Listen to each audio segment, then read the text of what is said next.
नमस्कार बालभारती मित्रांनो, स्वागत आहे तुमचं आपल्या मराठी यूट्यूब चॅनलवरती। तर आज आपण बघणार आहोत मराठी बालभारती इयत्ता 7वी मधला एक पाठ ज्याचं नाव आहे अति तिथं माती। आता अति तिथं माती हा एक पाठच नाही तर हा आपल्या जीवनाशी पण संबंधित एक पाठ आहे। तर हा आपण पूर्णपणे बघितला पाहिजे, कारण यामधून आपल्याला भरपूर काही शिकायला मिळणार आहे। तसं आपण लहानपणी हे शिकलेलो आहोत, पण यावेळेस तरुणपणामध्ये देखील याची खूप जास्त गरज आपल्याला आपल्या जीवनशैलीमध्ये पडणार आहे। तर चला वेळ न घालवता करूया पाठाला सुरुवात। व्हिडिओवर जर का तुम्ही नवीन असाल तर व्हिडिओला लाईक करा, चॅनलला सबस्क्राईब करा आणि अशाच व्हिडिओसाठी बेल आयकॉन देखील प्रेस करा, जेणेकरून कोणताही व्हिडिओ आम्ही अपलोड करू त्याचं नोटिफिकेशन तुम्हाला सर्वात आधी मिळेल। चला पाठाला करूया सुरुवात। तर इथे पाठाचं नाव जर सांगितलं अति तिथे माती। इथे आहे सेवक, महाराज, प्रधानी, महाराज असे 4-5 इथे मुख्य कलाकार आहेत। तर चला आता हे एकमेकांशी संवाद साधताना आपल्याला इथे दिसणार आहे। तर इथे सेवक म्हणतो महाराजशी, शमशेर बहादर श्रीमंत चक्रमादित्य महाराजांचा जय जयकार असो। आस्ते कदम महाराज, आस्ते कदम महाराज। बसा मंडळी बसा। काय प्रधानजी, कशी काय आहे राज्याची हालहवाल? प्रधानजी म्हणतात, आपल्या कृपेने उत्तम आहे। गोरगरीब भरपूर कष्ट करत आहेत, श्रीमंत लोक सुखात आहेत। महाराज, छान, उत्कृष्ट, बरं, चोरी मारी वगैरे? प्रधानजी म्हणतात, छे, कोणी चोरी करत नाही, फक्त चोर तेवढे चोऱ्या करत आहेत। महाराज, फारच छान, बरं, रोगराई वगैरे? प्रधानजी, बिलकुल नाही, 4-2 साथीचे रोग आले, त्यात 100-500 माणसं गेली, बाकी सगळे जिवंत आहेत। महाराज म्हणतात, वा वा प्रधानजी, आमच्या राज्याची हालहवाल एकूण उत्तम आहे म्हणायची। बरं, आज करमणुकीचा कार्यक्रम? प्रधानजी, एक उत्तम गवी बुवा आलेले आहे, त्यांचे गाणं ऐकावं सरकार। महाराज, त्यांचं नाव काय म्हणालात? प्रधानजी, गानसेन। महाराज, बरं बरं, बोलवा त्यांना। गवई, महाराजांचा विजय असो। महाराज, गवई बुवा, तुम्हाला काय येतं?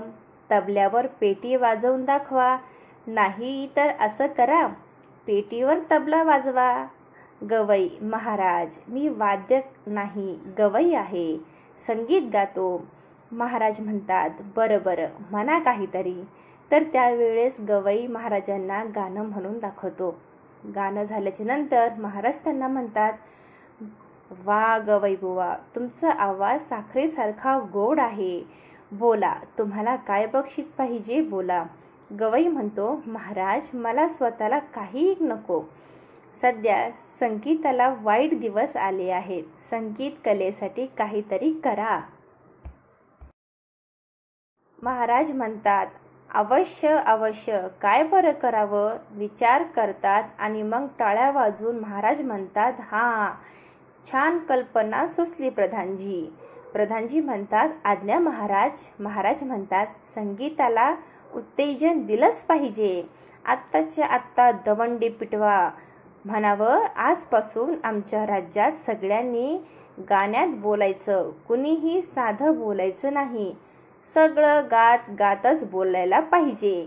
प्रधानजी, ठीक आहे सरकार। महाराज म्हणाले, जो कुणी गाण्यात बोलणार नाही त्याला शिक्षा करा, पहिल्यांदा त्याला सुळावर चढवा, मग हत्तीच्या पायी देऊन नंतर त्याचा कडेलोट करा आणि पुन्हा असं करणार नाही हे त्याच्याकडून लिहून घ्या। त्यावर प्रधानजी म्हणाले, आत्ताच दवंडी द्यायची व्यवस्था करतो। हळूहळू रंगमंचावर अंधार होता व अंधारात प्रथम दवंडीचा आवाज व नंतर दवंडीतल्यांचे गाण्यात ओरडणे ऐकून येऊ लागले। आता दवंडी ऐका। गाण्याच्या चालीवर दवंडी ऐकवते, ऐका हो तुम्ही, ऐका, ऐका हो ऐका, आजपासून सर्व बोलणे व्हावे केवळ गाणे गाणे, केवळ गाणे आणि ताराने चालणार नच एक इतर फलाने. राजाज्ञा जो मोडील कोणी देऊ सुळावर त्यास तक्षिणी. ऐका हो तुम्ही ऐका. अशी दिवंडी राजाने राज्यभरामध्ये दिली. पहिला. छे छे, हसून हसून आपलं तर पोट दुखायची वेळ आली बुवा. जिकडं बघावं तिकडं लोक नुसतं गात आहे, साधे बोलणे नाहीसे कुठे. दुसरा म्हणाला, महाराजांची आज्ञा आहे ना, कोण मोडणार. त्यावेळेस पहिला व्यक्ती म्हणाला, काय ऐकायचे आवाज, बसाडे आहेत रे, त्यांनी सुद्धा गायचं म्हणजे काय हे. दुसरा म्हणाला, लोक अगदी त्रासून गेले आहेत. त्यावर पहिला म्हणाला, कुणी गद्य बोलणं तर त्याला पकडायचं हे आपलं काम. आपण सुद्धा नाही बोलायचं गड्या. कोण बोलतो त्यास मी पकडतो आणि सुळावरही त्यास मीच चढवतो. दुसरा म्हणाला, ते बघ, ती दोघं नवरा बायको भांडत इकडं येत आहेत. बाजूला उभा राहून ऐकूया, साधे भांडतायत की गाण्यातच. पहिला म्हणाला, चल तर लवकर. दोघे बाजूला उभे राहतात. नवरा घाईघाईने येतो. मागून बायको येऊन त्याच्या हात धरते. दोघेही गाण्यात बोलतात. बायको, तेल संपले, तूप संपले, मीठ संपले, स्वयंपाक आता मी करू कशाचा. नवरा म्हणतो रागवून, माझे आई नकोस खेळूस, हा चल तललो बाजारा, आणून देतो माल तुला. बायको त्याच्या हातात पिशवी देते आणि म्हणते, अन येताना शेर 200, तुम्ही वांगी आणा छान सुरेख. नवरा म्हणतो, बायको गेल्यावर स्वतःशीच गुणगुण, आणि तो तेल तूप मीठ वांगी, आणखीन ती काय सांगी. आठवत नवरा जातो. दोघेही राजदूत हसत हसत पुढे येतात. पहिला म्हणतो, कमाल आहे बुवा, भांडण सुद्धा गाण्यात करायचं.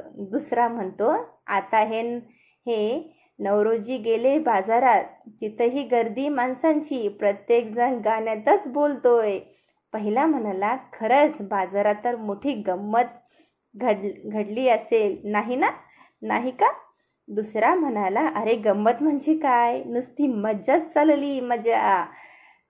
समज तू दुकानदार आणि मी गिऱ्हाईक. मग मी विचारायचं, गात, दुकानदार दादा, आहो दुकानदार दादा, तुम्ही कसा दिला हा कांदा. पहिला दुकानदाराची नकल करत गात, रुपयास 400, रावसाहेब रुपयाचं 400. दुसरा म्हणाला, गात, द्या तर आम्हा एकच शेर, घालू नका हो कचरा केर. पहिला म्हणाला, माल आमचा पांढरा फेक, कांदे किती हे छान सुरेख. दुसरा म्हणतो, 4 आणे नाहीत फार, मोडून ठेवा आज उधार. पहिला म्हणाला, नाही नाही नाही नाही नाही चालणार, आज रोख अन उद्या उधार बंद. पहिला म्हणाला, का रे बाजारात ही गंमत, मग राजवाड्यात किती मौज उडाली असेल. दुसरा, राजवाड्यात, अरे तिथं तर साधं गाणं नाही, शास्त्रीय संगीत, सगळं रागदारीत चाललंय. पहिला म्हणाला, चल तिथली गंमत प्रत्यक्ष बघितलीच पाहिजे, चल लवकर चल. गड्या, कोण बोलतोय हे गाणे म्हणत दोघेही जातात. रंगभूमीवर थोडा वेळ अंधार, मग राजवाडा दिसतो आणि महाराजांच्या गाण्या जय जयकार करतात. जय जयकार महाराज, आपुला जय जयकार महाराज. महाराज गाणे म्हणत प्रवेश करतात. आलो आलो मी, राणी कुठे आमची. राणी म्हणते गात, ही इथे महाराज मी. महाराज म्हणतात, आज तुझे तोंड सुकले कशाने. राणी म्हणते, या पडद्याने मज गांजीले. महाराज गात गात आज्ञा करतात, जा जा जा झणी घेऊन या वैद्य. महाराज म्हणतात. एक सेवक जातो. तेवढ्यात आत आरडाओरडा, महाराज महाराज अशा गाण्यातील हाका ऐकू येतात. महाराज घाबरून गातात, अरे काय झाले? सेवक म्हणतो, गडबडीने प्रवेश करून आत जातो आणि म्हणतो, महाराज. महाराज म्हणतात, अरे काय झाले? बोल लवकरी. सेवक म्हणतो, महाराज. महाराज म्हणतात, अरे बोल ना झडकरी. सेवक म्हणतो, महाराज आपला प्रिय राजवाडा. महाराज म्हणतात, पुढे बोल गड्या. सेवक म्हणतो, महाराज आपला प्रिय राजवाडा. महाराज म्हणतात, आता बोलतोस लवकर का मुस्कड फोडून देऊ तुझं? सेवक म्हणतो, आपला प्रिय राजवाडा अन जळून खाक झाला. महाराज म्हणतात, काय? माझा राजवाडा जळाला? मेलो ठार मेलो मी अन मूर्ख तू हे आता सांगतोस? सेवक, क्षमा करावी महाराज, पण आपलीच आज्ञा होती ना सगळं गाणं गायचं म्हणून. महाराज, खड्ड्यात गेली ती आज्ञा प्रधानजी. प्रधानजी, लोकांना म्हणावं नेहमीप्रमाणे बोला. प्रधानजी, आज्ञा सरकार आणि राजवाडा सुखरूप आहे. आपल्या थोडक्यात वाचला, आग विझवली. महाराज, फारच छान, उत्कृष्ट. आमच्या आज्ञेचा हा सगळा घोटाळा झाला आहे हे पाहून आता जो कोणी गाईल त्याला सुळावर चढवण्यात येईल अशी दवंडी लगेच पिटवा. प्रधानजी, हा महाराज, लहान तोंडी मोठा घास मी घेतोय खरा. क्षमा असावी महाराज, अति तिथं माती. आपणही आज्ञा परत घेतली तर उपकार होईल महाराज. यावर महाराज म्हणतात, शाबास प्रधानजी, पटलं आपल्याला. रद्द केली आम्ही आमची आज्ञा. खरं आहे तुमचं, अति तिथं माती असं म्हटलं आहे. कुणी बरं म्हटलंय प्रधानजी, पण आज्ञा रद्द झाली ना? महाराज, झाली म्हणजे काय? झालीच. ह्या पाठाचे लेखक आहे द मा मिरासदार. तर प्रियांनो, तुम्हाला हा पाठ आवडला असेल याची मला पूर्णपणे खात्री आहे. आणि हा पाठ जर का तुम्हाला आवडला असेल तर एक लाईक मात्र नक्की करा आणि चॅनलला सबस्क्राईब करायला विसरू नका. तर गाण्याच्या नादामध्ये राजवाडा जळून गेला, पण गमतीशीर होता की नाही पाठ? चला भेटूया पुन्हा एका व्हिडिओ.